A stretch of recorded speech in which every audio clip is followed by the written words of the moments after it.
So a few people have been asking me, how did you make the revolving sunflower? So here's how I made it. What you'll need is first of all an old bicycle, and from the bike we need the two front forks which we cut off with a grinder. We also need both wheels. Well, we're making two sunflowers, so we need one fork and one wheel with the tire and the tube taken off. Obviously this is a children's bike. I've ground off the end of the spoke, and onto that we've attached what is really just a traditional basket base. In this case it's 3 rods by 3 rods in a cross, which is opened up and gives us 12 spokes, and it's attached by a wire which comes through the center. Now if it's a bigger sunflower we need a bigger basket base. This case needs 16 flowers, and therefore our base needs to be 4 by 4.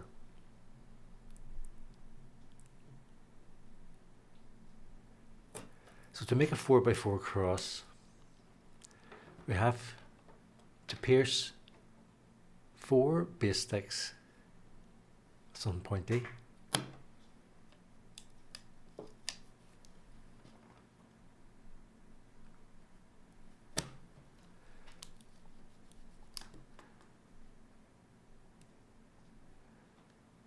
and the other 4 base sticks will go through that split. But before we put them on, I'm going to reverse number 2 and number 4 so that it's top and tail, so it's not all thick ends at one end.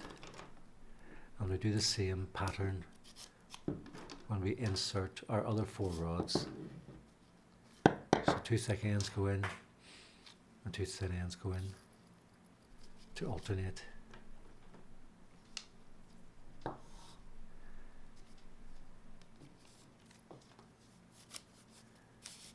And as with all traditional basket bases, we start in the center and we work with 2 rods, which is known as pairing. Now there's a link to a pairing video on YouTube if you're not familiar, but basically 2 rods are going to revolve around the center, and as they do they're twisting around each other, and we're capturing each spoke stroke by stroke.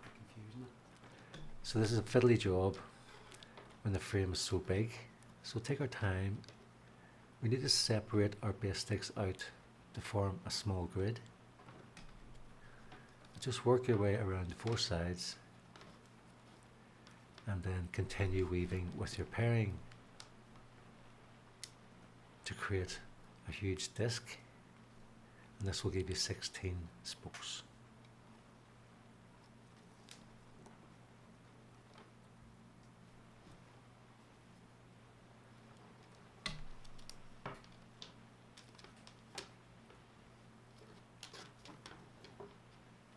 So it does get easier to handle as you go on. It's just the very start. We have to be ever so careful with our shapes. And so that is the start of a huge base. Now the flower petals,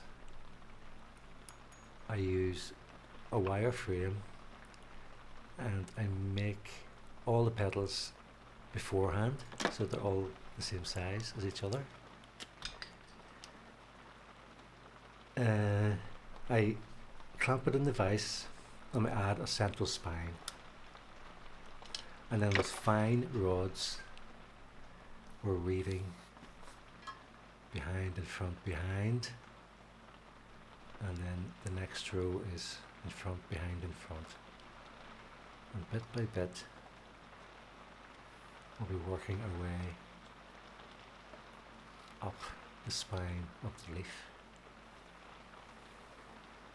As with everything to do with weaving, the first bit is the fiddly bit until you get the frame solid, and then once the spine is in place, And it's just obscuring what you're doing. becomes quicker. So we weave to the top and we give all the ends a quick trim, and we're ready to insert it into the base, which has been attached already to the bike wheel. So one of the wire ends goes in to the front of the flower and in to a spoke end in the gap left beside, and the other wire is attached to the back of the wheel around one of the original bike spokes. So the wire is flexible enough to twist around a few times. I just secure it with a little bit of tape to stop it from shifting. And as you can see, this is the last petal for this flower. So once you get this on, we adjust all the petals so that they're evenly spaced.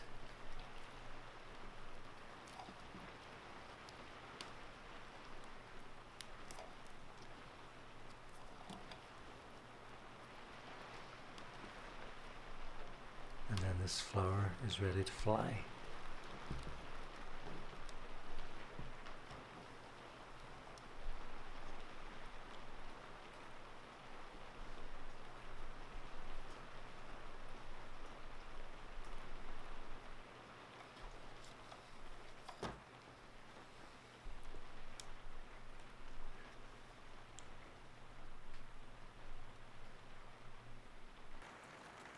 So for more fun projects like this, check out Big Green Art on YouTube and biggreenweaving.com.